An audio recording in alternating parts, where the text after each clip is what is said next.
ಹುಕ್ಕೇರಿಯಲ್ಲಿ ರೈತರ ಸಿಡಿಲು ಆಕ್ರೋಶ, ವಿದ್ಯುತ್ ಇಲಾಖೆ ವಿರುದ್ಧ ಆರ್ಪಾರ್ ಹೋರಾಟ. ಬೆಳಗಾವಿ ಜಿಲ್ಲೆಯ ಹುಕ್ಕೇರಿ ತಾಲೂಕಿನಲ್ಲಿ ರೈತರ ತಾಳ್ಮೆ ಕೊನೆಗೂ ಸಿಡಿದಿದೆ. ಒಂದಕ್ಕೊಂದು ವೈರ್ ತಗಲಿ ಕಬ್ಬುಗಳು ಸುಡೋದು.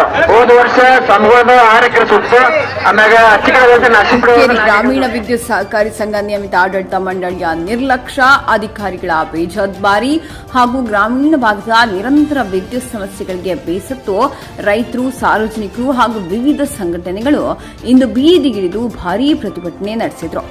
ಕರೆಂಟ್ ಕೊಡೋಕೆ ಆಗಲ್ಲ ಅಂದ್ರೆ ಕುರ್ಚಿ ಬಿಟ್ಟು ಹೋಗಿ ಎಂದು ಆಕ್ರೋಶಗೊಂಡ ರೈತರು ಅಧಿಕಾರಿಗಳ ವಿರುದ್ಧ ಘೋಷಣೆ ಕೂಗಿದ್ರು.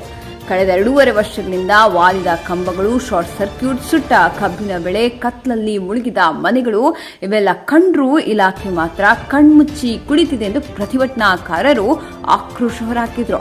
ತಾಲೂಕಿನ ಜನರ ಜೀವದ ಜೊತೆ ಆಟ.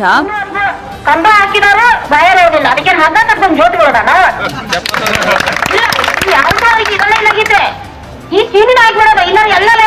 ಗಣಿ ಗ್ರಾಮ ಹಿರಣ್ಯಕೇಶಿ ನದಿ ಭಾಗದಲ್ಲಿ ವಾಲಿದ ವಿದ್ಯುತ್ ಕಂಬಗಳಿಂದ ಶಾರ್ಟ್ ಸರ್ಕ್ಯೂಟ್ ಆಗಿ ರೈತರ ಕಬ್ಬು ಬೆಳೆ ಬೆಂಕಿಗಾಹುತಿಯಾಗಿದೆ. ಬಸ್ತವಾಡ ಟ್ರಾನ್ಸ್ಫಾರ್ಮರ್ ಅಳವಡಿಕೆಗೆ ವರ್ಷಗಳ ವಿಳಂಬ. ಗೋಡಗೇರಿ ಕಂಬ ಹಾಕಿ ಕೂಡ ಸಂಪರ್ಕ ಕೊಡದೆ ಅಧಿಕಾರಿಗಳ ನಿರ್ಲಕ್ಷ್ಯ. ರಕ್ಷಿ ಗ್ರಾಮ ಮನೆಯ ಮೇಲೆ ಹಾದು ಹೋಗಿರುವ ಮೇನ್ ಲೈನ್ ತಂತಿಯಿಂದ ಜನಭಯದಲ್ಲಿ ಬದುಕು. ಯಾದಗೂಡ ಹೆಚ್ಚಿನ ಕೆವಿಟಿಸಿ ಬೇಡಿಕೆಗೂ ಸ್ಪಂದನೆ ಇಲ್ಲ. ಬೆಳವಿ ಕ್ರಾಸ್, ಅಮ್ಮಣಗಿ ಕ್ರಾಸ್ ವಾಲಿದ ಕಂಬಗಳು ಯಾವ ಕ್ಷಣವೂ ದೊಡ್ಡ ದುರಂತಕ್ಕೆ ಕಾರಣವಾಗುವ ಸ್ಥಿತಿ. ಎಲೆ ಮುನ್ನೋಳಿ 3 ವರ್ಷಗಳಿಂದ ಕಂಬ ಸ್ಥಳಾಂತರಕ್ಕೆ ಮನವಿ ಕೊಟ್ಟು ಫಲಶೂನ್ಯ. ಗೊರನಾಳ ಕೋಡಿ ನಿರಂತರ ಜ್ಯೋತಿ ಕೇವಲ ಹೆಸರಿಗಷ್ಟೇ ಸೀಮಿತ. ಹುಕ್ಕೇರಿ ಕಡ್ಯಾನವಾರಿ 200ಕ್ಕೂ ಹೆಚ್ಚು ಮನೆಗಳು ಇಂದಿಗೂ ಕತ್ಲಲ್ಲೇ ಬದುಕು ಸಾಗಿಸುತ್ತಿವೆ. ಆನಂದಪುರದಲ್ಲಿ ವಿದ್ಯುತ್ ಹೈಮ್ಯಾಕ್ಸ್ 3 ತಿಂಗಳಿಂದ ಹಣ ಪಾವತಿ ಮಾಡಿದ್ರು, ಕೊನೆ ಕ್ಷಣ ಕೊಡ್ತಿಲ್ಲ.